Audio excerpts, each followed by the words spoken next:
Global IT के YouTube channel में आप सभी का एक बार फिर से स्वागत है। आज जो हम लोग स्टार्ट करने वाले हैं, जो हमारी फिटर थ्योरी की क्लासेस चल रही थी आईटीआई सेकेंड ईयर के लिए, उसका जो है पार्ट 20 सॉल्व करेंगे। ठीक है। और जो मैं आपको क्वेश्चंस कराऊंगा उसका पीडीएफ आपको कहां से मिलेगा, उसके लिए आपको इस वेबसाइट पर विजिट करना पड़ेगा www.globalit.org। इस वेबसाइट पर जाकर के आप बिल्कुल आसानी से पीडीएफ डाउनलोड कर सकते हैं। कैसे करना है मैं थोड़ा सा आपको यहाँ पे बता देता हूँ, हालांकि मैंने पहले भी वीडियो में बता रखा है, तो जो लोग जानते हैं वो लोग स्किप कर सकते हैं, जिनको नहीं पता है वो लोग देख लीजिए। देखिए, आपको गूगल में सर्च करना है ग्लोबल आईटीआई, जैसे सर्च करेंगे पहली वेबसाइट मिल जाएगी globalit.org के नाम से। आपको इस पर क्लिक कर लेना है। क्लिक करेंगे नया टैब कुछ इस तरह से ओपन होगा। इसमें हमें देखेंगे तो यहाँ पे होम हमारे बारे में नहीं, अपडेट आईटीआई कोर्स के सारे ऑप्शन जो है, अगर आप मोबाइल में ओपन कर रहे हो ना तो ये आपको नहीं दिखेंगे। कैसे दिखेंगे? तो इसके लिए आपको राइट साइड कॉर्नर में 3 डॉट दिख रहा होगा, आपको वहां पे क्लिक कर लेना है। जैसे ही क्लिक करेंगे सारे ऑप्शन सामने आ जाएंगे। यहाँ पे आईटीआई कोर्स दिख रहा होगा, आपको आईटीआई कोर्स पे क्लिक करना है। फिर यहाँ पे देखिए electrician theory, fitter theory, employability skill, workshop calculation. तो आपको फिटर थ्योरी का चाहिए, आप फिटर थ्योरी पे क्लिक कर लीजिए। क्लिक करेंगे नया टैब इस तरह से ओपन होगा, नीचे को स्लाइड करेंगे, हमें 2 ऑप्शन मिलेगा, फिटर थ्योरी फर्स्ट ईयर और सेकंड ईयर। आपको सेकंड ईयर का चाहिए, सेकंड ईयर पे क्लिक कर लीजिए। जैसे ही क्लिक करेंगे नया टैब इस तरह से ओपन हो जाएगा। हम लोग नीचे स्लाइड करेंगे, नीचे स्लाइड करेंगे तो यहाँ देखेंगे लिखा हुआ fitter theory second year PDF question bank new. यहाँ पे 4-5 पार्ट देखिए अपलोड है, एक पार्ट में लगभग 50 क्वेश्चन है। आप कोई सा भी, जैसे आपको तीसरा चाहिए तीसरे वाले पे आपने क्लिक कर दिया, जैसे ही क्लिक करेंगे इस तरह से आपके सामने डाउनलोड होकर ओपन हो जाएगा। तो बहुत सिंपल और बहुत आसान है, कोई इसमें ज्यादा परेशान होने की जरूरत नहीं है। बस इस प्रोसेस को फॉलो कीजिए, बिल्कुल आसानी से आप सारी पीडीएफ डाउनलोड कर लेंगे। ठीक है, चलिए हम लोग क्वेश्चन की तरफ चलेंगे। ठीक है, आज का हमारा पहला क्वेश्चन है कि what is the name of belt fastener. Belt fastener का नाम क्या है? यहाँ पे ये दे रखा है फिगर में, इसका नाम पूछ रखा है। बाकी जो फिगर दिख रहा है ना, ये मैंने अलग से ले रखा है, आपको जो ऑप्शन में दे रखा है उस हिसाब से आपको समझाने के लिए कि कोई आपका छूटे ना, सारा क्लियर हो जाए। ठीक है, तो यहाँ पे इसका पूछ रखा था, यह कौन सा है? ठीक है, पहला देखते हैं वायर टाइप दे रखा है, तो वायर टाइप जो ना यह वाला होगा। ये जो फिगर आपको दिख रहा है, इस फिगर को देख के आपको लग जाएगा, यहाँ पे ऐसा दिख रहा है ना कि लग रहा है कि तार टाइप का है। देखिए 2 बेल्ट है, एक इधर है और एक इधर है। दोनों बेल्ट को हमें, बेल्ट का मतलब पट्टा, पट्टा समझ रहे होंगे ना, जो मशीनों पे चढ़ाया जाता है 2 पुलियों को घुमाने के लिए। 2 पुलियों को घुमाने के लिए जो बेल्ट चढ़ाया जाता है, जो पट्टा चढ़ाया जाता है, मतलब मान लीजिए डीजल इंजन है, उससे आपको चारा मशीन चलाना है, तो डीजल इंजन के पुली से चारा मशीन की पुली को घुमाने के लिए, मतलब डीजल इंजन का पावर चारा मशीन पे ट्रांसमिट करने के लिए उसका जरिया क्या होता है? पट्टा होता है, बेल्ट होता है जिसे कहते हैं। ठीक है, उस पट्टे को डीजल इंजन के पुली पे चढ़ाते हैं और फिर एक तरफ चारा मशीन वाले पे चढ़ा देते हैं। फिर जब डीजल इंजन चलेगा तो इसका पावर वहां ट्रांसमिट होने लगेगा। तो वो जो बेल्ट या पट्टा है, तो उसके एक भाई एक सिरा वहां पे खुला हुआ होगा, तो उसको जोड़ा जाता है ना, पट्टे को आपस में जोड़ा जाता है। तो वही उसको जोड़ने के लिए जो यूज होता है यंत्र, 2 पट्टे को आपस में जोड़ने के लिए जो यंत्र यूज होता है, बेल्ट को जोड़ने के लिए जो यूज होता है, उसी को बेल्ट फास्टनर कहते हैं, मतलब पट्टे को बांधने वाला, जोड़ने वाला। ठीक है, तो ये सब बेल्ट फास्टनर के नाम है। तो वायर टाइप वाला, तो देखिए एक पट्टा इधर है, इन दोनों पट्टों को आपस में जोड़ना है, तो देखिए ये वायर टाइप का इस तरह से, इसके बीच में क्या हमने एक पिन लगा दी है और इसके सारे वायर टाइप का एक बार इसमें, फिर एक बार इसमें, फिर इसमें ऐसे ऐसे करके इन्हें आपस में सिल दिया एक तरह से वायर से। यह क्या है? वायर है, और बीच में एक हमारी पिन लगी हुई है। ठीक है, ये वायर टाइप हो गया। वायर टाइप जो होता है हमारा ना, यह यूज किया जाता है लाइट ड्यूटी मशीन के लिए, मतलब हल्के कार्यों के लिए, लाइट ड्यूटी के लिए। ठीक है, लाइट ड्यूटी मशीन के लिए।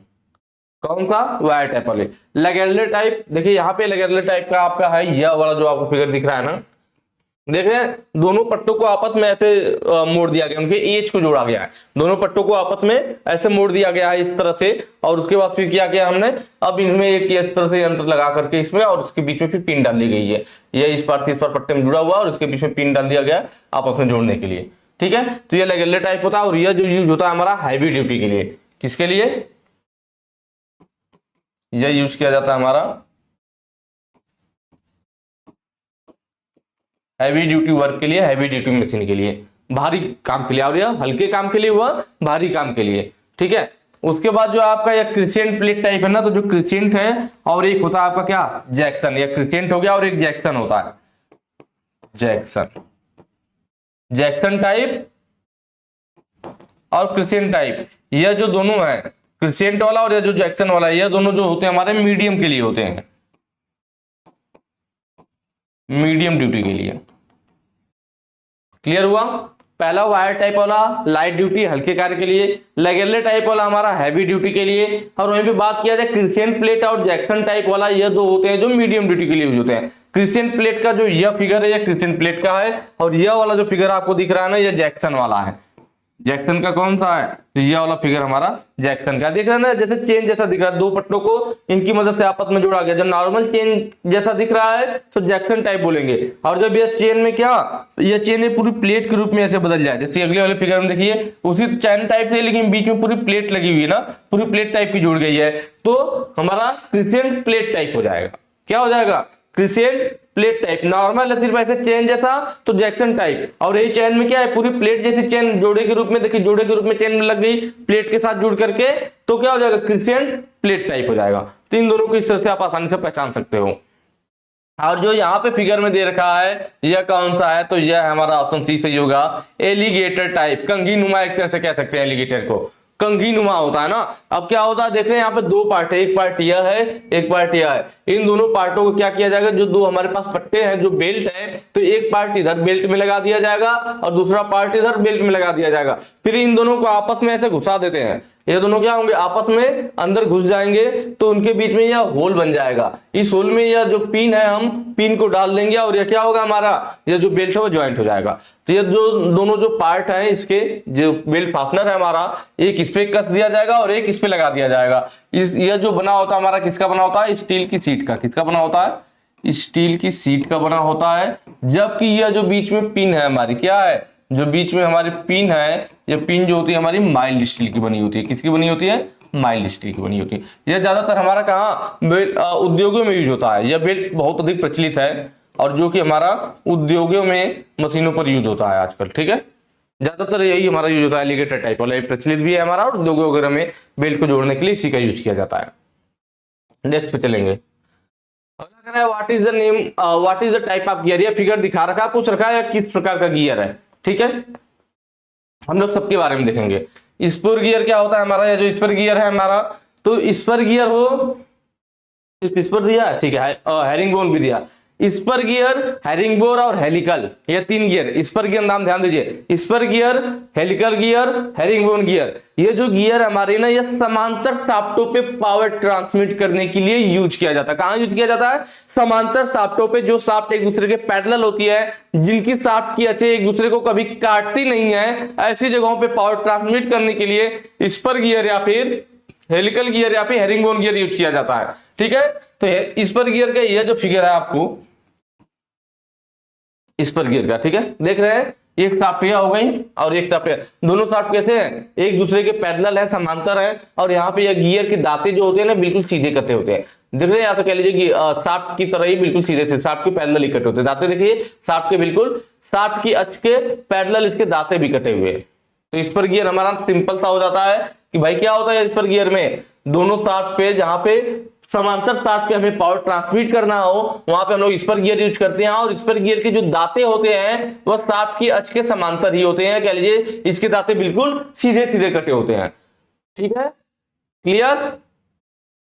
चलिए, और यहाँ पे एक चीज और हम देख रहे हैं कि इसमें जो दांते होते हैं ना, ये बिल्कुल सीधे कटे हुए, इस वजह से जब आपस में फंस के चलते तो एक बार में एक ही दांता फंसता आ जाता था, तो ज्यादा आवाज होती है। इस वाले में क्या होता है, ज्यादा आवाज होता है। तो इसी चीज को दूर करने के लिए इस पर गियर के बाद क्या बनाया गया, हेलिकल गियर। तो देखिए हेलिकल गियर ऑप्शन में तो नहीं है, लेकिन मैंने उसका फिगर ले रखा है। यह जो आपके सामने दिख रहा है ना, यह किसका फिगर है, तो यह है हमारा हेलिकल गियर का। किसका फिगर है यह,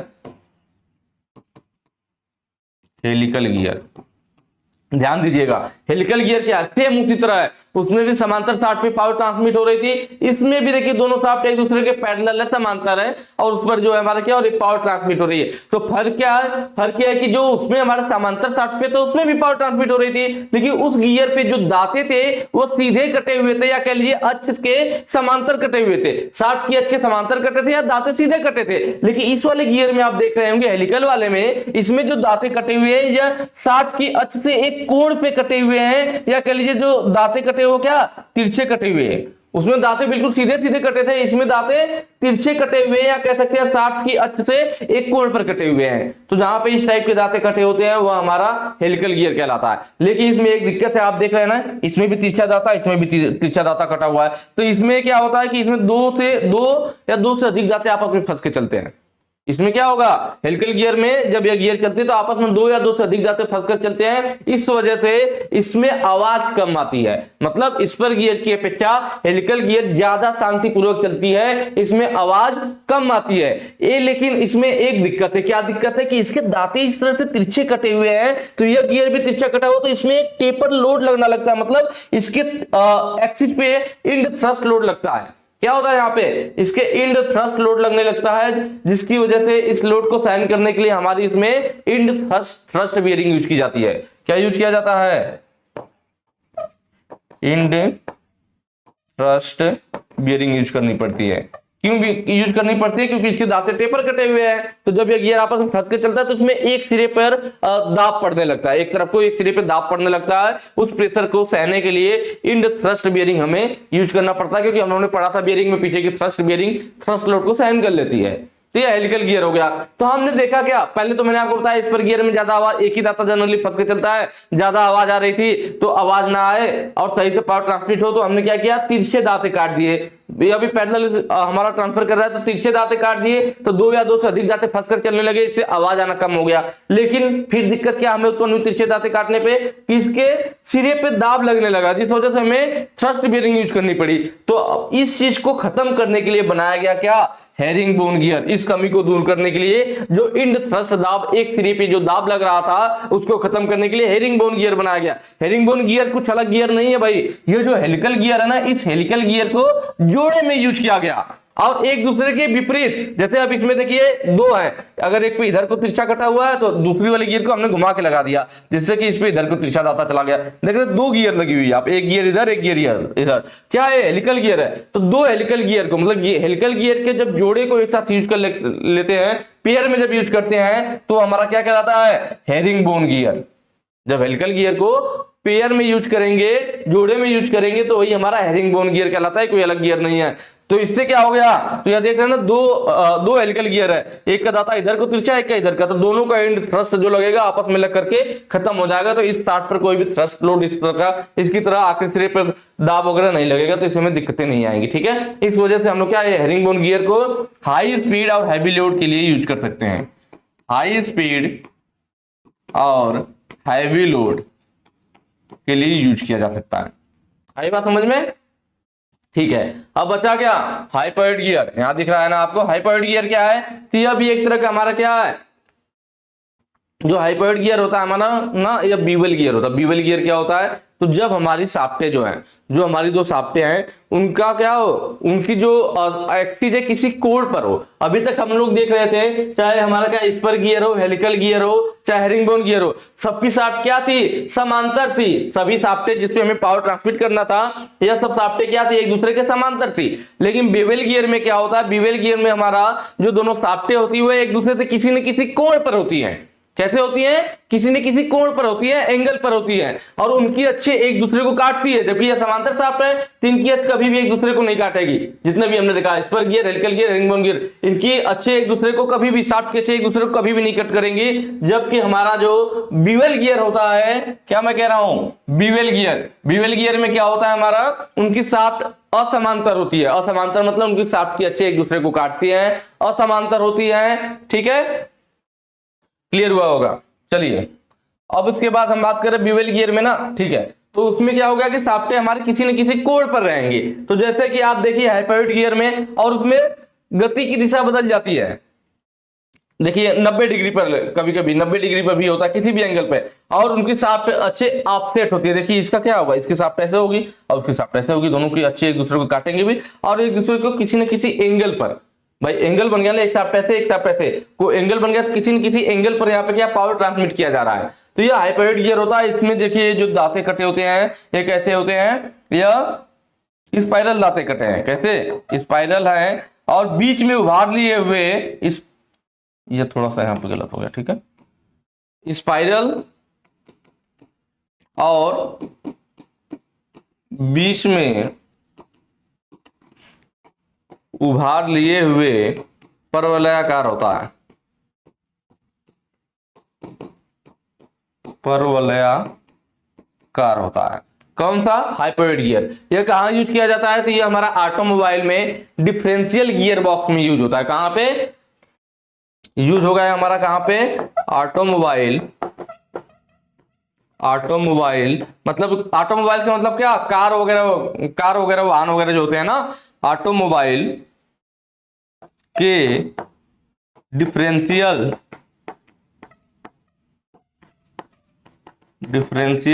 गियर बॉक्स में। ठीक है, तो ये हो गया हमारा क्या, हाइपोइड गियर का।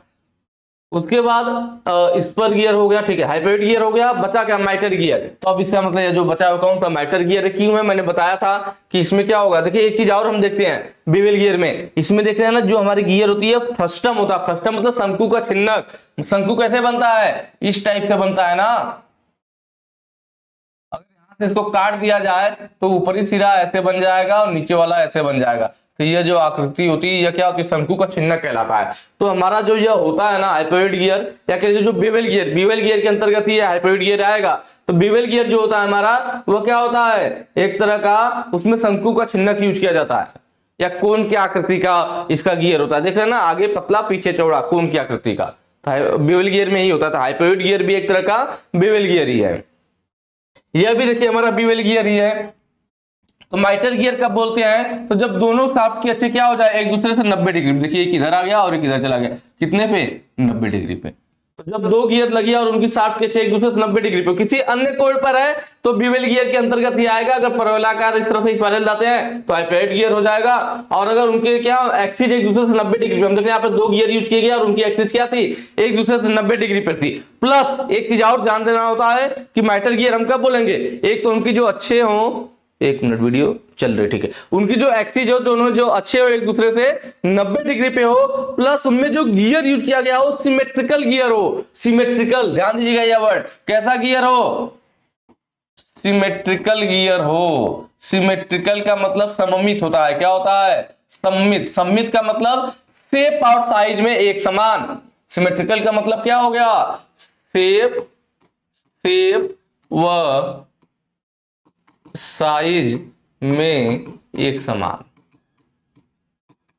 और इनका देखिए आकृति कैसा है, शंकु के जैसा है ना। देखिए आगे पतला पीछे चौड़ा है ना, आगे पतला पीछे चौड़ा। तो कैसा बन रही आकृति, शंकु के जैसा बना ना, शंकु के छिन्नक जैसा। तो मैंने बताया था बेवल गियर का शंकु के छिन्नक जैसा होता है। उनकी जो अच्छे होती है किसी एंगल पर होती है, तो ये 90 डिग्री पर है। तो जब बेवल गियर का क्या हो, जब एक्सिस एक दूसरे से 90 डिग्री पर हो जाए और उसमें जो गियर यूज किया गया वो सिमेट्रिकल गियर हो, मतलब वो दोनों गियर शेप और साइज में एक समान हो, तो वह गियर हमारी क्या कहलाती है, माइटर गियर कहलाती है। तो वही चीज है, यहाँ पे वो चीजें फॉलो हो रही थी, इसलिए हम कहेंगे क्या है, वह माइटर गियर है। एक चीज मैंने आपको स्पर गियर यहाँ पे बताया था कि यहाँ पे देख रहे हैं ना, स्पर गियर है ना, तो दो गियर हम यूज कर रखे थे समांतर शाफ्ट पे पावर को ट्रांसमिट करने के लिए। तो यहाँ पे देखिए अगर यह गियर कैसे घूम रहा हो, क्लॉकवाइज, अगर गियर ऐसे घूम रहा है क्लॉकवाइज, ठीक है, अगर ऐसे घूमेगा तो क्या करेगा, इसका दाता इसमें फंसेगा और इसको आगे को धक्का देगा, आगे देगा तो यह गियर कैसे घूम जाएगा, ऐसे घूम जाएगा। मतलब जब दो गियर हम यूज करेंगे तो दोनों गियर एक दूसरे के विपरीत दिशा में घूमेगा। समझ में आ रहा है ना। आप इमेजिन कीजिए कि इसको मैं ऐसे घुमा रहा हूं, ऐसे जब ऐसे घुमाएंगे तो इसका दाता इसको पीछे को ढकेलेगा, जब ढकेलेगा तो क्या होगा, यह ऐसे घूम जाएगा। मतलब दोनों एक दूसरे से विपरीत दिशा में घूम जाएंगे। दोनों क्या होंगे, एक दूसरे से विपरीत दिशा में घूम जाएंगे। अगर हमें इन्हें सेम दिशा में घुमाना है तो उसके लिए क्या करना पड़ेगा, इन दोनों गियर के बीच में एक और गियर यूज करेंगे जिसे आइडलर गियर कहते हैं। आइडल गियर भी बोलते हैं, क्या, आदर्श गियर, आइडल गियर बोलते हैं। इनके बीच में अगर एक और गियर यूज कर देंगे तब फिर क्या होगा, फिर इन दोनों गियरों की घूमने की दिशा सेम हो जाएगी। अगर आप दोनों गियर के घूमने की दिशा सेम करना चाह रहे हैं तो अगर भाई डायरेक्ट आप लगाएंगे दोनों गियर को आपस में, दोनों गियर आपस में विपरीत दिशा में घूमेंगे। अगर आप चाहते हैं दोनों सेम दिशा में घूमे तो इसके लिए इसके इन दोनों गियर के बीच में एक और गियर यूज करना होगा जिसे आइडल गियर बोलेंगे, तब दोनों गियर की दिशा सेम हो जाएगी। कैसे, मैं हल्का से यहाँ पे आपको बताता हूं फिगर से। देखिए मान लीजिए यह एक गियर है, मैं ऐसे नॉर्मल बना दे रहा हूं, गियर नहीं बनाऊंगा, और यह एक गियर है। देखिए दोनों आपस में क्या है, चल रही है। अगर यह गियर इधर को चलेगी, ऐसे चलेगा, ऐसे ऐसे चलेगी इधर को, तो क्या करेगी, ऐसे चलेगी तो इसको नीचे को ढकेलेगी, तो यह कैसे घूम जाएगा, यह ऐसे घूम जाएगा। मतलब दोनों एक दूसरे के विपरीत हो गए। अब इससे एक और अगर हमारा टच है गियर, अब क्या होगा, यह इधर को चल रहा है एंटी क्लॉक, इधर को चलेगा। जब इधर को ऐसे जब चलेगा तो क्या करेगा, इसको ऊपर को ढकेलेगा। ऊपर को ढकेलेगा का मतलब क्या है कि अभी इधर घूम जाएगा। तो आपने देखा जब पहले सिर्फ 2 गियर थी तो दोनों एक दूसरे के विपरीत चल रही थी, जब तीसरी गियर आई तो देखिए एक को हमने बीच में डाल दिया, अब देखिए यह भी इधर को और यह भी इधर को, दोनों की दिशा सेम हो गई ना। यही चीज मैं कह रहा था कि अगर इनके बीच में एक और गियर यूज कर देंगे तो दोनों गियर की घूमने की दिशा सेम हो जाएगी, और जो गियर बीच में यूज किया जाता है उसे आइडल गियर बोलते हैं। चलिए नेक्स्ट क्वेश्चन पे चलेंगे। अगला कह रहा है कि बेल्ट ड्राइव में एक्स के रूप में चिन्हित भाग का नाम क्या है। यह बेल्ट ड्राइव यहाँ पे दिखाया गया है, बड़ी पुली छोटी पुली, ठीक है, और इसको पूछ रखा है कि यह क्या है, तो इसको हम लोग क्या कहते हैं, जॉकी पुली, जॉकी या फिर आइडलर पुली भी बोला जाता है, आइडलर पुली भी बोलते हैं, दोनों नाम याद रखना, आदर्श पुली या फिर जॉकी पुली, दोनों नाम से इसको जाना जाता है और दोनों नामों को पता भी होना चाहिए। जॉकी पुली कहाँ यूज करते हैं, तो इसको हमेशा छोटी पुली की साइड, देख रहे हैं ना 2 पुलियां हैं, ये वाली छोटी है, तो जॉकी पुली छोटी पुली साइड यूज करना चाहिए, छोटी पुली साइड, या फिर कह लीजिए ड्राइवर पुली साइड,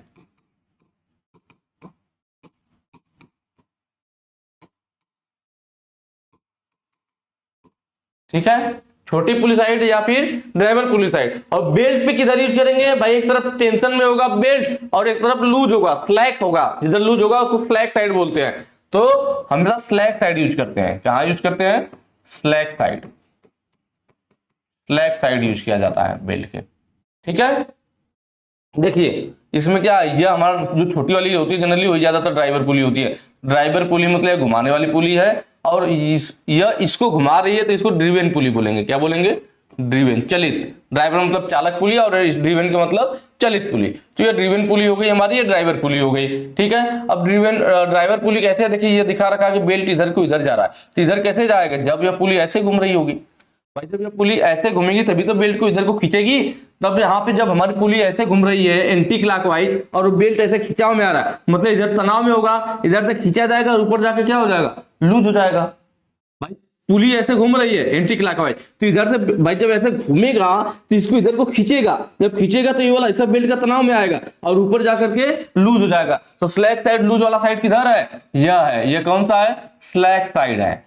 स्लैक साइड का मतलब लूज वाला साइड। तो मैंने बताया आपको जॉकी पुली हमेशा किधर, लूज साइड यूज की जाती है, इसलिए देखिए लूज साइड लगा, और ड्राइवर साइड और छोटी पुली साइड, तीनों चीजें मैंने बताया, तो उसी हिसाब से देखिए यहाँ पे जॉकी पुली लगाया गया है। और नीचे वाला जो है टेंशन साइड है, हमारा तनाव में है यह वाला, क्योंकि ये खिंचाव में आ रहा है, टेंशन साइड, ठीक है। एक चीज और हम लोग ध्यान देते हैं कि कभी भी जो होता है हम इसमें ना जब यूज करते हैं 2 पुलियों के बीच में दूरी कितना होना चाहिए। देखिए यह जो पुली होगी एक बड़ी एक छोटी पुली, तो दोनों पुली जो होगी ना तो इनके बीच में जो दूरी होती है, अधिक से अधिक जो दूरी रहती है वो उनके केंद्र के, मैं केंद्र की बात कर रहा हूं, इस पुली के केंद्र से इस पुली के केंद्र के बीच की जो दूरी, यहां से लेकर के यहां तक, इस केंद्र से इस केंद्र तक की जो दूरी रहती है वो बड़ी पुली के व्यास से 3 गुना अधिक होनी चाहिए, ठीक है। अधिक से अधिक दूरी कितनी होनी चाहिए, बड़ी पुली के व्यास से 3 गुना, बड़ी पुली के व्यास से 3 गुनी दूरी होनी चाहिए, ठीक है, ठीक है। और एक चीज और होता है, इन दोनों में अनुपात भी होता है कि बड़ी और छोटी पुली में व्यास का कितना अनुपात होना चाहिए या किससे अधिक अनुपात नहीं होना चाहिए। तो बड़ी पुली व छोटी पुली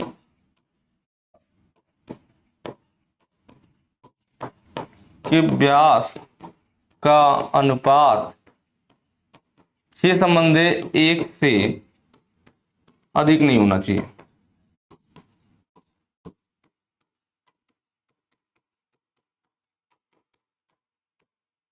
ठीक है। ये 2 चीजें में ध्यान रखना है कि दोनों पुली के केंद्र के बीच की दूरी, बड़ी पुली की व्यास, व्यास मतलब ये पूरा याद ना, तो बड़ी पुली की व्यास से 3 गुना से अधिक नहीं होना चाहिए, और दोनों के बीच में जो मतलब बड़ी पुली का व्यास हो गया, छोटी पुली का व्यास हो गया, तो उनका जो अनुपात आ रहा है वो 6:1 से अधिक नहीं होना चाहिए। कहने का मतलब है अगर बड़ी पुली का व्यास 6 mm है तो छोटी का कितना होगा, तो छोटी का 1 mm होगा। अगर बड़ी का 12 हो जाए मतलब दुगना हो गया ना, बड़ी का अगर 12 mm होगा तो छोटी का क्या होगा, इसका भी दुगना होगा, 2 mm हो जाएगा। मतलब जब इन दोनों को 12/2 करेंगे, 12/2 करेंगे, 2 छक्का 12, फिर 6:1 आ जाएगा, तो वही अनुपात आ जाएगा। तो वही कह रहा है कि हमेशा इनका जो अनुपात आना चाहिए वो 6:1 का ही आना चाहिए, ठीक है। तो यहाँ पे क्या ऑप्शन सही हो जाएगा भाई, यहाँ पे ऑप्शन हो गया क्या, जॉकी पुली थी, तो यहाँ पे ऑप्शन डी सही हो जाएगा, जॉकी पुली। ड्राइवर पुली, तो इधर वाली जो पुली है ड्राइवर पुली है। ड्रिवेन पुली, तो इधर वाली जो पुली है ये क्या है, ड्रिवेन पुली है। ठीक है। स्टेप पुली क्या है, तो स्टेप पुली हम लोग पहले भी पढ़ चुके हैं। ये जो फिगर है आपका स्टेप पुली का है। देखिए इसमें क्या होता है, स्टेप की दो पुलियां होती है और दोनों को एक दूसरे की विपरीत दिशा में लगाया जाता है। जैसे कि देखिए ये स्टेप पुली में क्या 1 2 3 स्टेप है, तो सबसे छोटा फिर बड़ा फिर बड़ा, जबकि नीचे वाला उसके विपरीत, इसमें पहले बड़ा फिर छोटा फिर छोटा। तो इसमें जो हमारे स्टेप पुली पेयर में यूज किया जाएगा तो दोनों के जो दिशा होती है ना एक दूसरे के विपरीत रहता है। इसमें पहले छोटा सा शुरू हुआ बड़ा गया, इसमें बड़ा सा शुरू हुआ तब छोटा गया। और जितनी इस पुली में जितना स्टेप होगा उतनी विभिन्न गतियां इसके द्वारा प्राप्त की जा सकती है। तो ये हमारी स्टेप पुली होती है। ठीक है, चलिए अगले क्वेश्चन पे चलेंगे। अगला क्या है, किस प्रकार का गियर ड्राइव रोटरी चाल को रैखिक चाल में बदलता है। देखिए हाइपोइड गियर यहाँ पे आ गया। अभी हम लोगों ने पीछे हाइपोइड गियर की बात किया था कि एक तरह से बेवल गियर का ही एक रूप है। ये हमारा ऑटोमोबाइल के डिफरेंशियल गियर बॉक्स में यूज किया जाता है। ठीक है, ऑटोमोबाइल की कहा डिफरेंशियल गियर बॉक्स में यूज किया जाता है और यह बेवल गियर का एक रूप है। और इसके जो गियर होते हैं देखिए छिन्नक, शंकु के छिन्नक की आकृति के रहते हैं। इस पे स्पाइरल दांते कटे होते हैं जो कि परवलयाकार होते हैं। ठीक है, बीच में उभरा हुआ परवलयाकार होता है और एक दूसरे से इसकी अच्छे ऑफसेट होती है। तो ये हाइपोइड गियर हो गया। हेरिंगबोन गियर हमने बात किया था कि हेलिकल गियर, देखिए हेलिकल और हेरिंगबोन दोनों आ गया। यह हेलिकल का फिगर हो गया, इसमें क्या होगा, और यह हेरिंगबोन का हो गया।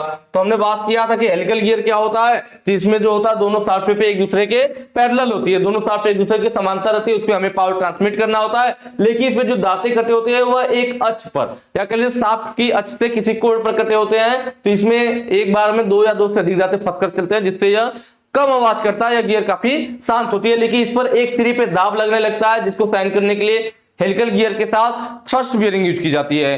ठीक है, इंड थ्रस्ट बियरिंग। और इस चीज को खत्म करने के लिए, जो इसपे एक सिरे पे दाब लगने लग रहा है, इसको खत्म करने के लिए हमने क्या किया, 2 हेलिकल गियर यूज कर लिया पेयर में, एक दूसरे के विपरीत दांत कटे हुए, एक का इधर को तिरछा तो एक का उधर को। ठीक है, तो इससे ये जो थ्रस्ट वाला एक सिरे पे जो दाब लग रहा था वो समाप्त हो गया। और इस गियर को हेरिंगबोन गियर हमने बोला, जब हेलिकल गियर को पेयर में यूज किया तो उसको हेरिंगबोन गियर बोला गया, जोड़े में जब यूज किया तो। और जो हेरिंगबोन गियर हमारा होता है यह हाई स्पीड और हैवी लोड के लिए यूज किया जाता है। तीनों चीजें क्लियर हो गई। अब बचा क्या ऑप्शन में, रैक एंड पिनियन बचा। इसका मतलब जो पूछा है कि रोटरी चाल को रैखिक चाल में बदल दे, मतलब रोटरी मतलब घूमने वाली चाल, रैखिक मतलब सीधे, कोई चीज आगे पीछे की गति कर रहा है सीधे तो रैखिक चाल हो गया, लीनियर मोशन हो गया। कोई चीज गोल गोल घूम रहा है तो रोटरी मोशन हो गया, घूर्णन गति हो गया। ठीक है, रोटरी चाल हो गया। तो कौन सा गियर है जो ड्राइव रोटरी चाल को रैखिक चाल में बदल दे, तो ये देखिए रैक एंड पिनियन। रैक पे अनंत दांते कटे होते हैं, यह नीचे वाला रैक है, देख रहे हैं ना, यह सीधा रैक का मतलब बिल्कुल सीधा, इस पे खूब सारे दांते कटे हुए।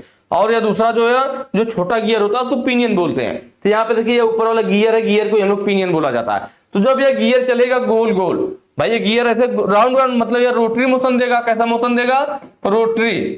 रोटरी का मतलब घूर्णन गति। हमारा गियर कैसे घूमेगा, रोटरी, घूर्णन गति।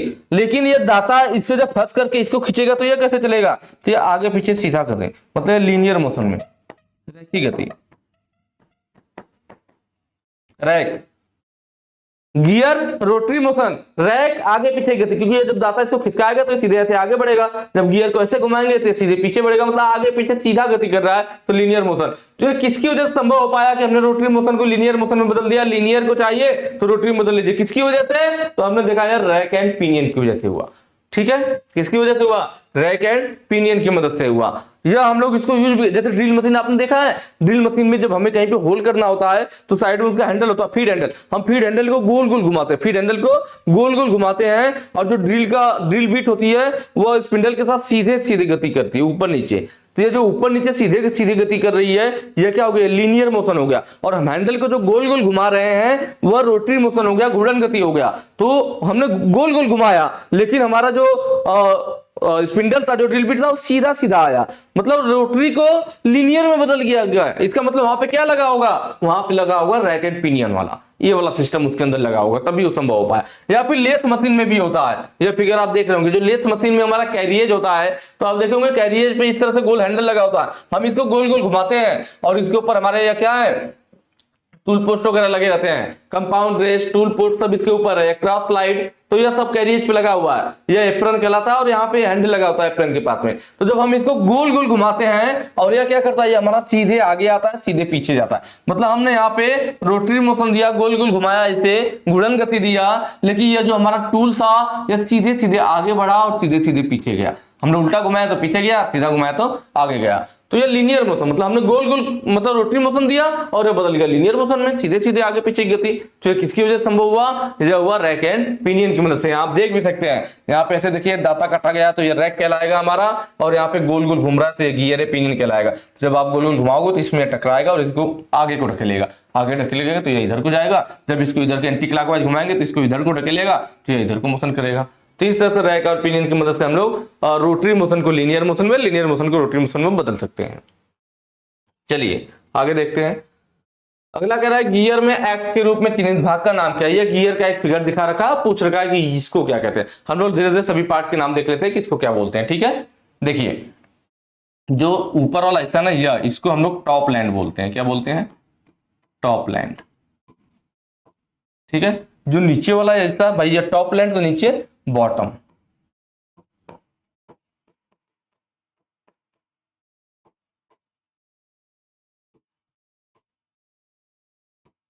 Bottom line. ठीक है,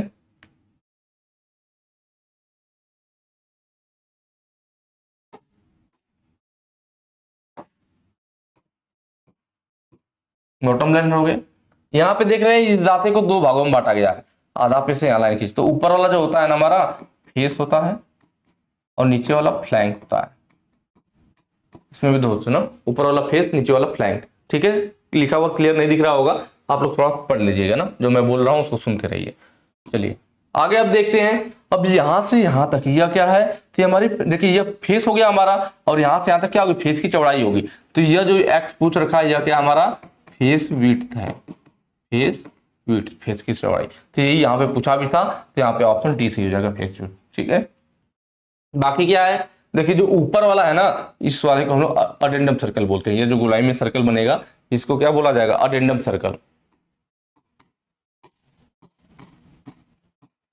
अडेंडम सर्कल।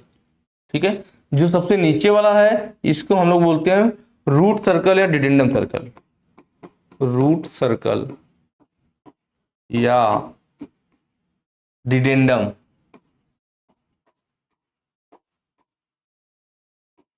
डिडेंडम सर्कल। नीचे वाला सबसे ऊपर अडेंडम सर्कल और नीचे वाले को रूट सर्कल या डिडेंडम सर्कल बोलते हैं। अब इन दोनों के बीच में जो सर्कल चल रहा है ना, इस सर्कल को हम लोग क्या कहते हैं, तो इस सर्कल को बोलते हैं पिच सर्कल।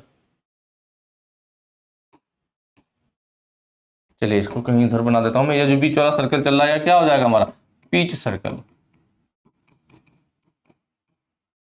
ठीक है, अब क्या हुआ हमारा, जो पिच सर्कल से अडेंडम सर्कल तक की जो सीधी दूरी होती है ना, इस वाले को, ये जो सीधी दूरी है, रेडियल दूरी है, इसको अडेंडम बोलते हैं। क्या बोलते हैं, अडेंडम। गियर की बात कर रहा हूं मैं। और पिच सर्कल के फिर डिडेंडम सर्कल या कह लीजिए रूट सर्कल तक, यह जो बिल्कुल सीधी दूरी है रेडियल वाली, यह क्या कहलाता है, तो यह डिडेंडम कहलाता है।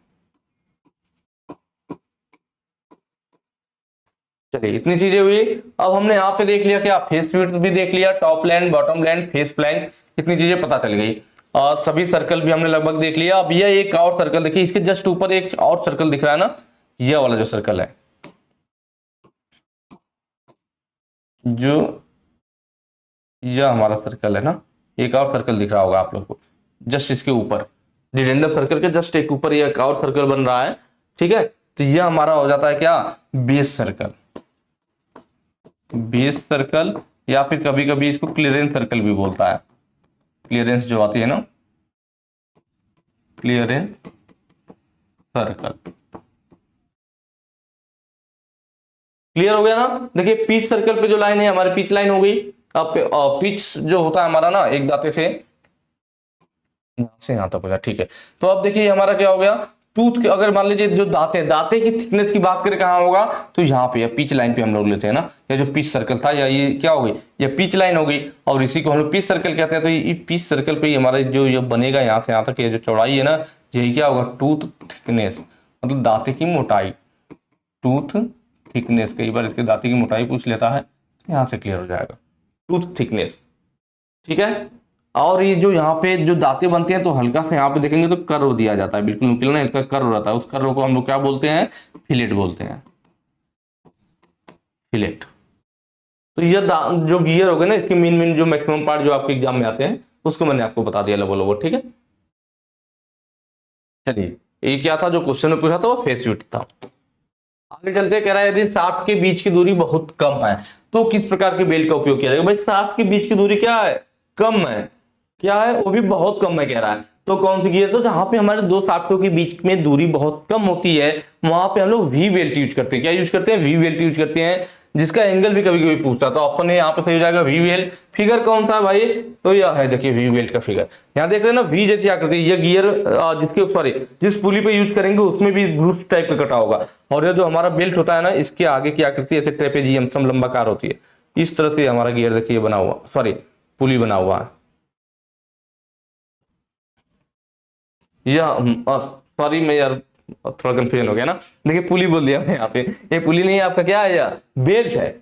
यह पुली और यह बेल्ट, अभी गियर पढ़ा रहा था तो गियर दिमाग में आ जाए। ये हमारा क्या है, यह पुली हो गया, पुली पे भी ग्रूव कटा हुआ है और इसके साथ यह क्या है, यह बेल्ट है। बेल्ट कैसा है, तो वी देख रहे हैं ना, ये थोड़ा वी टाइप भी लग रहा है, तो वी बेल्ट बोलते हैं। कैसी आकृति में बना हुआ है, तो ट्रेपेजियम या समलंब। इसमें फायदा होता है कि इसके अंदर भी पुली में भी देखिए क्या है, ये ग्रूव कटा हुआ है। तो जब यह बेल्ट इसके अंदर आता है तो इसके नीचे वाला सरफेस भी यहाँ पे फ्रिक्शन करता है और दोनों साइड की सरफेस भी यहाँ पे रगड़ खाते हैं जैसे फ्रिक्शन। मतलब इस बेल्ट के तीन सरफेस ए और ये तीनों सरफेस क्या करते हैं, पुली के साथ संपर्क में रहते हैं, कांटेक्ट उनका बना रहता है, जिस वजह से इस बेल्ट का फ्रिक्शन ज्यादा होता है और ज्यादा पावर भी ट्रांसमिट कर पाता है। ये हमारा वी बेल्ट होता है। आकृति पता चल गई, ट्रेपेजियम या समलंब आकृति। कई बार इसकी आकृति भी पूछ लेता है कि वी बेल्ट की आकृति कैसी होती है, तो ट्रेपेजियम या फिर समलंब कह सकते हैं आकृति होता है। ठीक है, एंगल कितना होता है, इसका एंगल 30 डिग्री से 40 डिग्री रहता है वी बेल्ट का। ठीक है, कहां पे यूज होगा, अत्यधिक कम दूरी के लिए, जहां पे दूरी कम हो। फ्लैट बेल्ट तो देखिए ये बिल्कुल नॉर्मल है, इस तरह से आयताकार आकृति का, कैसे सामने से दिख रहा होगा ऐसे मोटाई में होता है, आयताकार आकृति होता है। मेरा नॉर्मल हम लोगों का क्या है, फ्लैट बेल्ट है। इसमें देखिए कांटेक्ट क्या है, पुली होगी नॉर्मल, तो यह वाला जो इसका हिस्सा है, यह वाला हिस्सा पुली के संपर्क में आएगा। मतलब सिर्फ इसका एक हिस्सा पुली के संपर्क में आ रहा है, सिर्फ नीचे वाला, अगल बगल या सब तीनों कोई नहीं, सिर्फ एक सतह पुली के संपर्क में आ रही है, इसलिए इसमें फ्रिक्शन कम लगेगा, तो ये वी बेल्ट की अपेक्षा कम पावर ट्रांसमिट करेगी। और वी बेल्ट में क्या फायदा था कि पुली में भी ग्रुप कटा हुआ था और इसका तब यह तीनों सरफेस कांटेक्ट में आ जा रहा था। ठीक है भाई, क्योंकि बेल्ट वगैरह फ्रिक्शन की वजह से ही तो पावर ट्रांसमिट करे, जितना ज्यादा फ्रिक्शन उतना ज्यादा पावर ट्रांसमिट होगा, नहीं तो बेल्ट स्लिप कर जाएगा।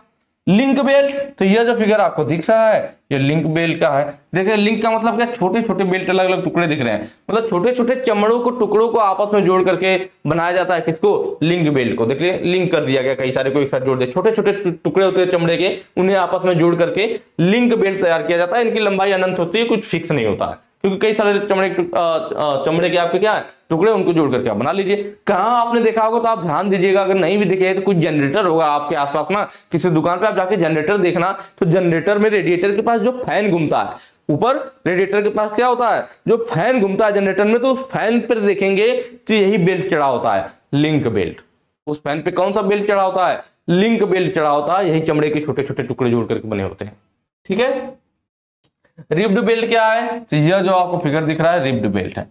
ठीक है, इसमें देख रहे हैं नाली टाइप का बना हुआ है, कैसे, नाली टाइप का। पहले यहाँ पे क्या था, सीधे हमारे फ्लैट बेल्ट थी, यह सीधा था, तो सिर्फ इतना एरिया सीधा लाइन कांटेक्ट में आ रहा था। हमने क्या किया, संपर्क एरिया को, जहां पे हमारा क्या तंग स्थान हो, कंजस्टेड जगहों पे इसको यूज करते हैं, तंग स्थानों पे यूज करते हैं, और वहां पे क्या इसके कॉन्टेक्ट एरिया को बढ़ाने के लिए, फ्रिक्शन को बढ़ाने के लिए क्या किया जाता है, पुली पर भी देख रहे हैं नाली टाइप का कई सारे ग्रुप काट दिए गए हैं, और जो बेल्ट है इस पर भी गियर की तरह दांते काट दिए गए हैं, लेकिन बेल्ट की लंबाई में काटे गए हैं। कैसे काटे गए हैं, बेल्ट की लंबाई में, ऐसे नहीं देख रहे हैं ना, पूरा लंबाई में ऐसे लाइनिंग काट दिया गया, इसमें लाइनिंग बना दी गई। अब क्या होगा, वैसे अगर ये नॉर्मल फ्लैट बेल्ट होता तो क्या होता, ये एक सीधी लाइन बस क्या आता, इसके संपर्क में आता। अब क्या संपर्क में आएगा, पुली में भी इस तरह से ग्रुप कटा हुआ है, तो इसका तीनों सरफेस कांटेक्ट में, फिर तीनों सरफेस कांटेक्ट में, फिर तीनों सरफेस कांटेक्ट में, इस तरह से इस बेल्ट का जो कांटेक्ट एरिया है, संपर्क एरिया है, काफी ज्यादा बढ़ जाएगा। इस वजह से फ्रिक्शन ज्यादा बढ़ जाएगा और यह ज्यादा पावर ट्रांसमिट कर पाएगी। तो ये हमारी क्या होती है, रिब्ड बेल्ट होती है। ठीक है, चलिए आगे चलेंगे। अगला कह रहा है कि छोटे स्टील वेज को लिफ्टिंग ऑपरेशन में मशीन के नीचे क्यों रखा जाता है। छोटे स्टील वेज का मतलब स्टील के टुकड़े, स्टील के गुटका टाइप का, ठीक है, स्टील के टुकड़ा, स्टील का गुटका टाइप का हम लोग कहां रखते हैं, कह रहा लिफ्टिंग ऑपरेशन में, मतलब उठाने वाले ऑपरेशन में। अगर हम मशीन को उठाने की कोशिश कर रहे हैं तो हम लोग इसके नीचे क्यों लगाते हैं, किसके नीचे, लिफ्टिंग ऑपरेशन मशीन के नीचे क्यों रखा जाता है। हमने मशीन के नीचे देखिए, ये हमारी मान लीजिए लेथ मशीन है, इधर भी देखिए क्या स्टील का एक हमने वेज लगा दिया और इधर भी, और ये स्टील का वेज कैसे है, टेपर में है, कैसे है, ध्यान से देखेंगे तो ऐसे है, स्टील का वेज आगे ऐसे टेपर हो गया। क्यों टेपर हो गया है, जिससे कि इसको आसानी से हम लोग क्या कर सकते हैं, आसानी से इसको लगाया जा सके।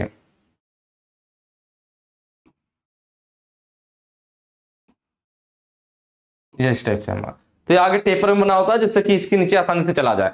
और इसको क्यों लगाते हैं, जिससे कि क्रोबार, क्रोबार हमारा क्या, एक मुड़ी हुई छड़ी होती है, क्रोबार इस टाइप से आगे वाला मुड़ी हुई छड़ी होती है, ताकि क्रोबार को मशीन को उठाना होगा, थोड़ा बहुत इधर उधर खिसकाना है तो क्रोबार का ये अगला ऐसा मशीन चला जाता है और फिर दबाते हैं तो आसानी से उठ जाता है। तो एक लीवर की तरह होता है, तो इसको हम लोग क्रोबार बोलते हैं, क्या बोलते हैं, क्रोबार बोलते हैं। तो अगर मशीन पूरी सतह में चिपकी रहेगी तो इसके अंदर जाने में दिक्कत होगा, क्रोबार को भाई अंदर घुसेगा तब तो उठाएगा। तो इसीलिए हम लोग इस नीचे क्या करते हैं, मशीन के नीचे स्टील का वेज, स्टील का गुटका लगा देते हैं, जिससे कि ये सरफेस से थोड़ी उठी रहे, तो क्रोबार को आसानी से इसके अंदर डाल करके फिर हम लोग इसको उठा सकते हैं, लिफ्टिंग ऑपरेशन कर सकते हैं, थोड़ा बहुत मशीन को जो खिसका सकते हैं। तो यही बोला कि लिफ्टिंग ऑपरेशन में, उठाने वाले ऑपरेशन में, तो वहां पे स्टील का वेज इसलिए लगाया जाता है जिससे कि क्रोबार को आसानी से उसके अंदर लगाया जा सके।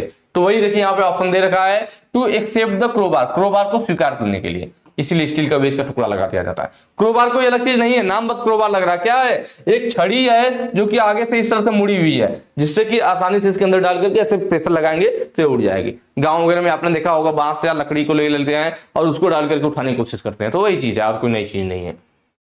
चलिए अगला कह रहा है, दो फिक्स्ड पुली के बीच बेल्ट के तनाव को कैसे समायोजित करें। दो फिक्स्ड पुली के बीच बेल्ट के तनाव को, भाई अगर बेल्ट हमारा स्लिप कर रहा है तो उसका तनाव बढ़ाया जा सके जिससे कि बेल्ट स्लिप ना करे, तो उसके लिए हमें क्या प्रोसेस करना पड़ेगा। पुली फिक्स है, पुली फिक्स है तो हम लोग क्या करेंगे, उसमें एक अलग पुली लगा देंगे जिससे हम लोग क्या बोलते हैं, जॉकी पुली। अभी मैंने आपको पीछे दिखाया था कि भाई क्या छोटी वाली पुली जो होगी हमारी ड्राइवर पुली हो जाती है जो कि घुमाती है, बड़ी वाली पुली को हम लोग ड्रिवन पुली कह रहे थे, चलित वाली। तो यह क्या हो गया हमारा, यह इधर को चल रहा है, यह ऐसे घूमेगा, ठीक है, कैसे, एंटी क्लॉकवाइज, जब इधर को घूमेगा तो ये पट्टा इधर को खिंचाव में आएगा।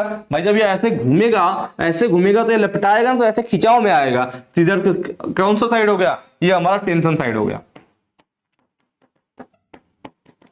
टेंशन साइड, और ऊपर हमारा क्या हो गया, फ्लैग साइड, लूज वाला हो गया। मैंने बताया था जॉकी पुली को हम फ्लैग साइड लगाते हैं, और जॉकी पुली को हम लोग किस नाम से जानते हैं, आइडलर पुली के नाम से भी मैंने बताया था। जॉकी पुली कहिए या आइडलर पुली कहिए, दोनों एक ही बात है, इसीलिए मैंने दोनों नाम बताया था। यहां पे देखिए क्या ऑप्शन में है, बाय फिक्सिंग आइडलर पुली, कि भाई बेल्ट के तनाव को कैसे समायोजित करते हैं, यहाँ पे जॉकी पुली या फिर आइडलर पुली लगा देते हैं जो कि बेल्ट को दबा देता है, इस तरह से इधर स्लैग वाला साइड होता है, दबा देगा तो फिर क्या होगा, फिर तनाव बढ़ जाएगा और फिर हमारा बेल्ट स्लिप नहीं करेगा। तो ऑप्शन भी यहाँ पे सही हो जाएगा, ठीक है। एक मिनट थोड़ा पानी पी लेता हूं।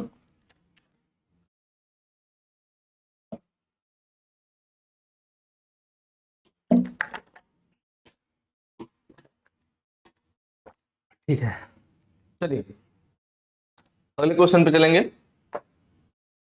पावर ट्रांसमिट में वर्टिकल बेल्ट ड्राइव का इस्तेमाल क्यों नहीं करना, क्या नहीं, यहाँ पे क्यों होगा कि क्यों नहीं करना चाहिए। देखिए जब हम लोग पावर बेल्ट में क्या करते हैं, जब पावर ट्रांसमिशन किया जाता है एक पुली से दूसरी पुली पे, तो हमें वर्टिकल में पावर ट्रांसमिट बेल्ट के द्वारा क्यों नहीं करना चाहिए, यही पूछ रहा था। देखिए उसका मेन कारण है ग्रेविटी, ठीक है। अगर आप बेल्ट को हॉरिजॉन्टल में ना चला करके बेल्ट को किसी पुली पे ऐसे वर्टिकल में लगा के चलाना चाहोगे तो दिक्कत क्या आएगा, वो ग्रेविटी की वजह से आपकी जो बेल्ट है वो पुली पे सही पोजीशन में नहीं बना होगा और पट्टा आपका बार बार स्लिप करेगा या पुली से उतर जाएगा। कभी भी देखेंगे तो वर्टिकल वाला आपका पट्टा सही से काम नहीं करता, वो स्लिप कर जाता है। इसलिए ऐसी जगहों पे जहां वर्टिकल में चलाना होता है तो वी बेल्ट यूज करते हैं।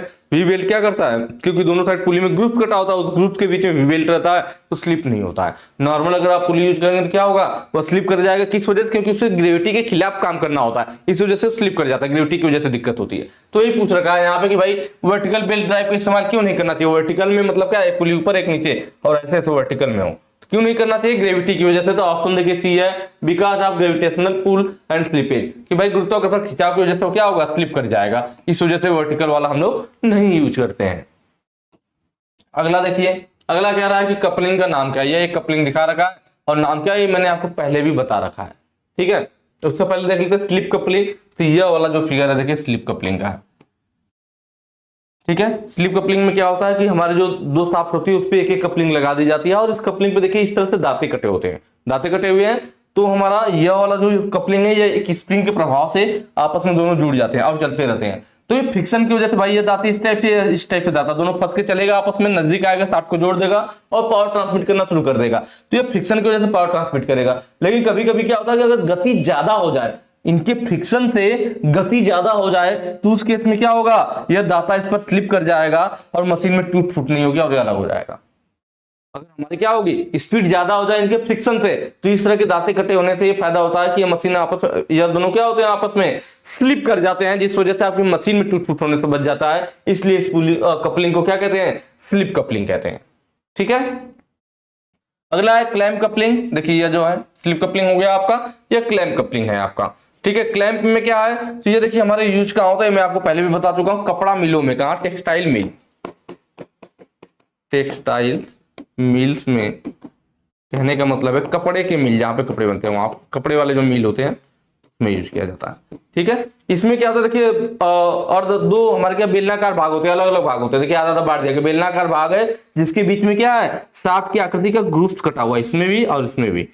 और हम क्या कर, दोनों शाफ्ट को हमने आपस में टक्कर में रख लिया, बट में रख लिया, टक्कर में बिल्कुल ये क्या अलाइंड हो, दोनों क्या एक दूसरे के अलाइंड हो। फिर ऊपर से हम लगा देंगे या आधा भाग यहाँ से और यहाँ से, दोनों को लगा करके देखिए इसमें होल बने हुए हैं और बोल्ट दिया हुआ है, इसको इसमें डाल करके आपस में इन दोनों को लगा करके टाइट कर देंगे तो ये दोनों शाफ्ट आपस में जुड़ जाएगी। तो इस कपलिंग के द्वारा जो इस शाफ्टों को जोड़ा जा रहा है इसी को लोग क्या क्लैंप कपलिंग कहते हैं। इसमें ये ध्यान रखना होता है कि दोनों शाफ्ट हमारे बिल्कुल अलाइंड हो, इनकी एक्सिस एक दूसरे के अलाइंड हो, बिल्कुल सीध में हो, तभी ये लगा सकते हैं हम लोग, ठीक है। प्लेट कपलिंग क्या है, तो ये वाला देखिए फिगर, एक शाफ्ट पे इधर कस दिया गया इस पर और एक शाफ्ट पे इधर, और दोनों को फिर यहाँ पे देखिए नट बोल्ट के द्वारा आपस में जोड़ दिया गया। तो ये प्लेट कपलिंग की मदद से क्या होता है, हम लोग जो दोनों जो शाफ्ट होती है इनको अलाइन कर देते हैं। क्या कर देते हैं, दोनों शाफ्ट को प्लेट कपलिंग की मदद से अलाइन कर दिया जाता है, बिल्कुल एक सीध में कर दिया जाता है। यूनिवर्सल कपलिंग, इसको हम लोग हुक कपलिंग के नाम से भी जानते हैं,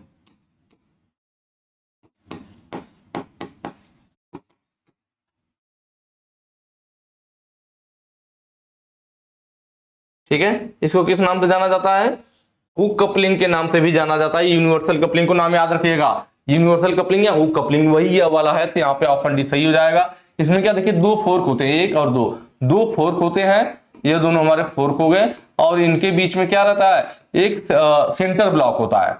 क्या होता है, सेंटर ब्लॉक होता है, इस तरह से,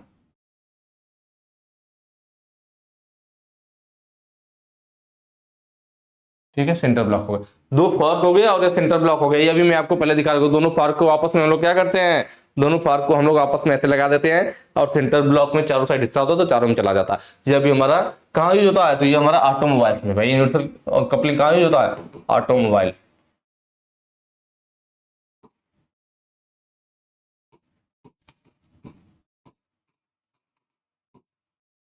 व्हीकल।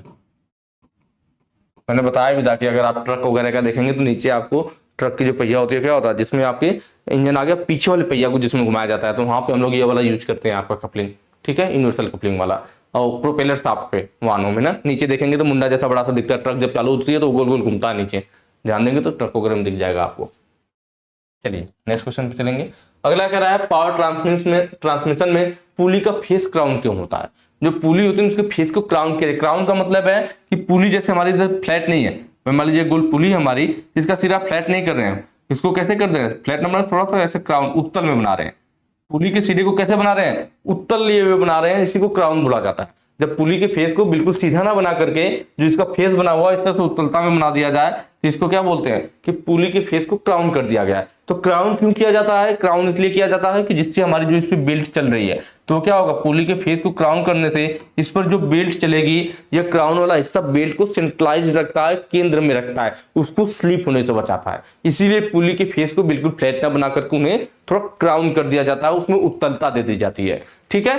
तो यहाँ पे ऑप्शन में बोल रहा था, देखिए ऑप्शन सी है, keep the belt centralised, belt को केंद्रीकृत रखने के लिए, स्लिप होने से बचाने के लिए, बेल्ट को सेंटर में रखने के लिए ही पुली को उत्तलता लिए हुए या कह लीजिए क्राउन कर दिया जाता है, उत्तलता लिए हुए बनाया जाता है या क्राउन कर दिया जाता है उसके फेस को। नेक्स्ट क्वेश्चन पे चलेंगे। अगला कह रहा है विनिर्माण के दौरान की गई गतिविधियों का कौन सा आलेखी प्रतिनिधित्व है।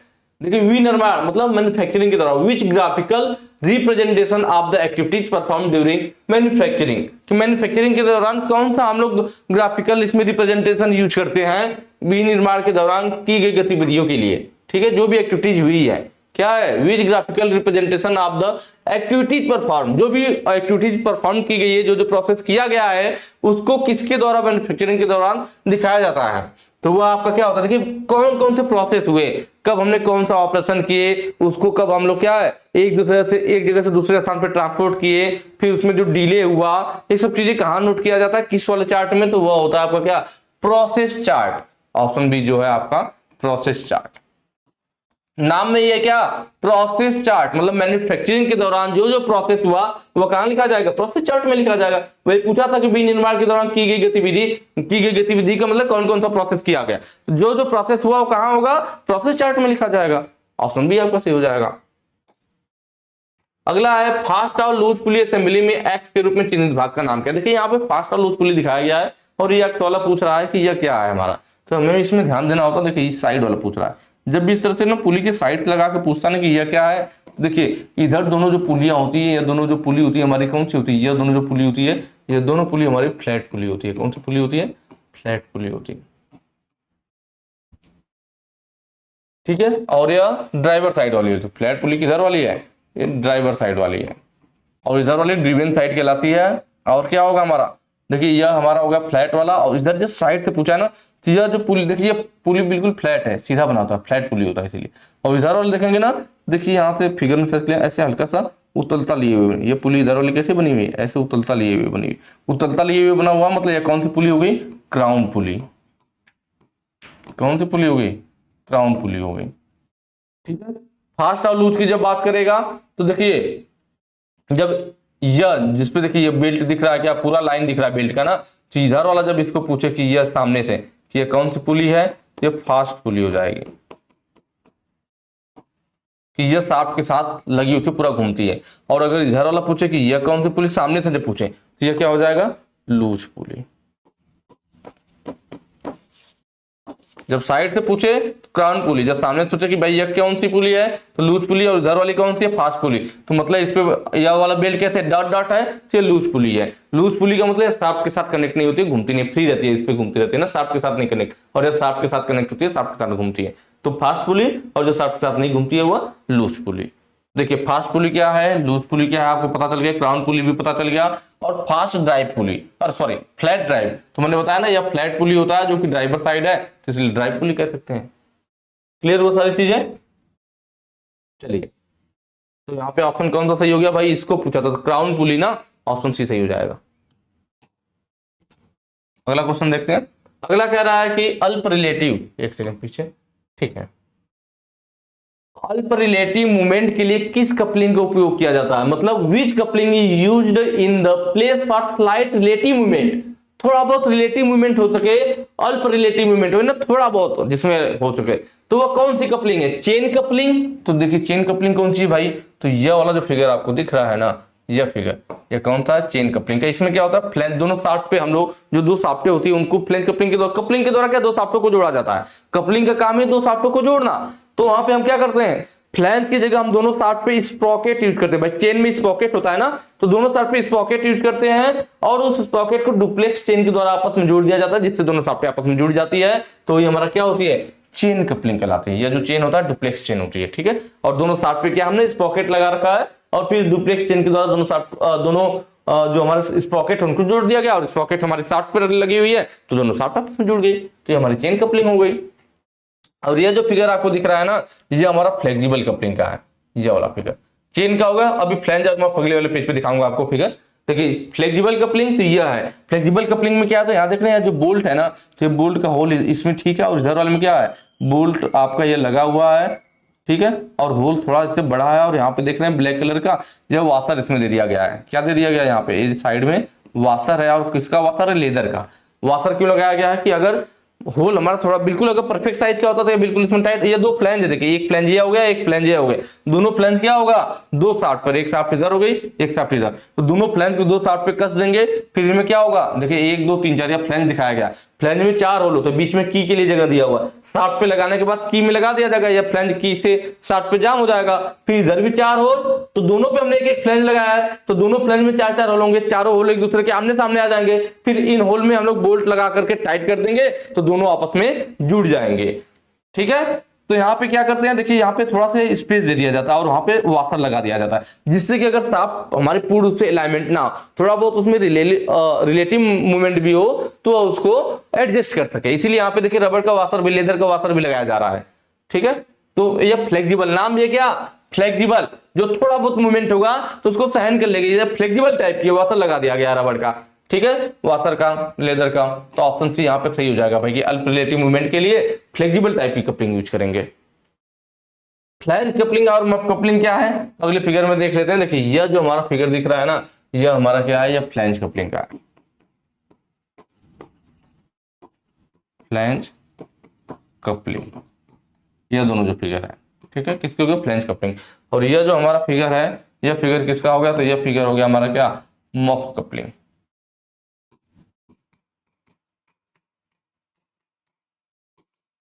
फ्लैंज कपलिंग अभी जो मैंने जस्ट पीछे बताया फ्लेक्सिबल वाला, उसी टाइप का, बस इसमें क्या, इसमें देखिए इसमें कोई भी गैप नहीं है, ना तो कोई रबर का वाशर है, क्योंकि नॉर्मल फ्लैंज कपलिंग है, यह जो होल है बिल्कुल एग्जैक्ट साइज का, उसी साइज का यहाँ पे बोल्ट बीच के अंदर डाल करके टाइट कर दिया गया। तो दो फ्लैंज है, एक फ्लैंज इधर हो गई, एक फ्लैंज इधर हो गई, दोनों फ्लैंजों को दो शाफ्ट पे टाइट कर दिया गया, की के द्वारा जाम कर दिया गया। यही देखिए इधर अलग से दिखाया गया कि हमने शंख की लगा करके एक फ्लैंज को एक शाफ्ट पे, दूसरे को दूसरे पे जाम कर दिया। इस फ्लैंज में एक होल, दो होल, तीन होल, चार होल है, तो दोनों शाफ्ट पे जो दोनों फ्लैंज लगाए जाएंगे, दोनों पे 4 4 होल होंगे, फिर दोनों को नजदीक ला करके उन होल में बोल्ट डाल करके टाइट कर दिया जाएगा, जैसा यहाँ फिगर में दिखाया गया। होल के एक फ्लैंज है, एक फ्लैंज है, दोनों के बीच में जो होल था, होल में हमने ये बोल्ट लगा करके एक दूसरे से टाइट कर दिया, दोनों फ्लैंज आपस में जुड़ गए। अब जब शाफ्ट घूमेगी तो दोनों शाफ्ट आपस में ज्वाइंट होकर घूमने लगेंगे। तो ये कपलिंग का काम है। ठीक है, यहाँ आप देख रहे हैं एकदम एग्जैक्ट साइज का है, इसमें कोई भी वाशर वगैरह या कुछ भी नहीं दिया गया। जबकि फ्लेक्सिबल वाले में क्या था, यहाँ देखिए थोड़ा थोड़ा जगह यह बोल्ट हो गया हमारा, और अगल बगल थोड़ी थोड़ी जगह बच रही थी जहाँ पे लेदर का वाशर लगा हुआ था, तो फ्लैंज था हमारा, तो सॉरी फ्लेक्सिबल था, और यह क्या हो गया हमारा, फ्लैंज हो गया। यहाँ पे देखिए मफ कपलिंग में क्या, मफ कपलिंग बहुत ही आसान है, इसमें कुछ नहीं है, इसमें दो शाफ्ट हैं। देखिए एक शाफ्ट यह हो गई हमारी एक तरह से यहाँ से यहाँ तक, ठीक है, दोनों शाफ्टों को हम लोग टक्कर में रखते हैं, और दूसरी शाफ्ट ये यहाँ से यहाँ तक, दोनों शाफ्ट को हमने क्या किया, टक्कर में रखते हैं, और यहाँ पे हमारा एक कॉलर बना हुआ है। दोनों शाफ्ट के टक्कर में रखने के बाद इस पे एक अलग से स्लीव चढ़ा दिया जाता है, और उस पे फिर की लगा करके स्लीव को जाम कर दिया। मतलब दो शाफ्टों को टक्कर में रखिए, उसके ऊपर एक अलग से बेलना का स्लीव चढ़ा दीजिए, तो जो ये स्लीव चढ़ा करके नहीं जोड़ा जाता, तो यही हमारा क्या, मफ कपलिंग या स्लीव कपलिंग भी कभी कभी बोल देते हैं। हमने क्या किया, दो शाफ्ट को टक्कर में रखा और उसके ऊपर एक अलग से मफ या एक स्लीव चढ़ा दिया गया, दोनों के ऊपर एक अलग से स्लीव कवर चढ़ा दिया गया, जिससे दोनों आपस में जुड़ गए, इसी को हम लोग क्या, मफ कपलिंग बोलते हैं।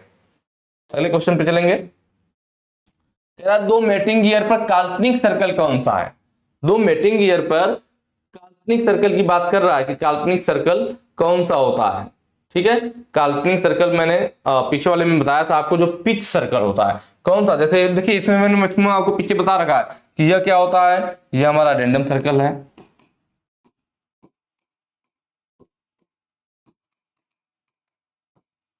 ठीक है, क्या क्या देखा, रूट सर्कल तो मैंने आपको बताया था, जो सबसे नीचे वाला सर्कल है, यह जो सबसे नीचे वाला है, ठीक है, यह वाला, इसको मैं इधर निकालता हूं, यह जो सबसे नीचे वाला सर्कल है, क्या है, मैंने बताया आपको, इसको रूट सर्कल कहिए, या फिर रूट सर्कल कहिए, या फिर डिडेंडम सर्कल कहिए।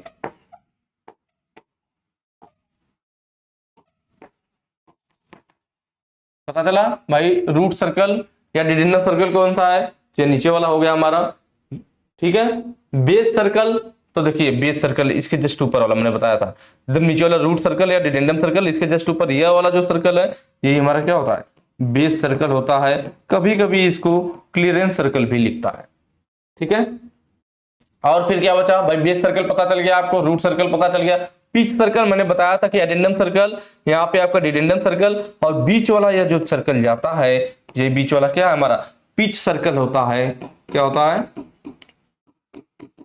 पिच सर्कल होता है, और यही वो सर्कल है जो कि काल्पनिक सर्कल होता है, जिसको भाई ये ऊपर वाला अडेंडम नीचे वाला अडेंडम की जो बीच में सर्कल बनता है ना, ये सर्कल तो होता नहीं है, क्योंकि भाई पूरा गियर यहाँ से यहाँ तक ना तो बीच में एक माना जाता है, इसको काल्पनिक रूप से मानते हैं, इसीलिए इसको क्या कहते हैं, पिच सर्कल को काल्पनिक सर्कल भी कहते हैं। तो वही पूछ रखा था कि दो मेटिंग गियर पे जो दो मिलने वाले गियर होते हैं उनमें जो काल्पनिक सर्कल कौन सा होता है, तो हमारा पिच सर्कल होता है। कौन सा होता है, पिच सर्कल। अडेंडम सर्कल कौन सा था, सबसे ऊपर वाला जो अडेंडम सर्कल है। बाकी मैंने आपको बताया ऊपर वाला हिस्से को टॉप प्लैंट कहते हैं, और यहाँ पर भी बताया था ऊपर वाला फेस कहलाता है, नीचे वाला फ्लैंक कहलाता है। ये टॉप हो गया तो ये बॉटम हो गया, ठीक है। पिच सर्कल या बीच वाला हो गया, और यह क्या हो गया, यहां से यहां तक जो होता है 82 थिकनेस दाते की मोटाई होती है। चलिए आज के लिए इतना ही, ठीक है। ये सब चीजें मैंने आपको पहले ही बताया था। मुझे उम्मीद है आप लोगों को चीजें अच्छे से समझ में आ रही होगी। कमेंट करके आप लोग जरूर बताइए कि कॉन्सेप्ट वगैरह आपको क्लियर हो रहा है, पढ़ने में मजा आ रहा है, नहीं आ रहा है, कितनी चीजें समझ में आ रही है, कमेंट करके आप बता सकते हो, ठीक है। बाकी अगर वीडियो अच्छी लगी तो हमेशा की तरह वही कहूंगा, ज्यादा से ज्यादा शेयर कीजिएगा। आगे के जो क्वेश्चन है हम लोग नेक्स्ट वीडियो में करेंगे। Thank you.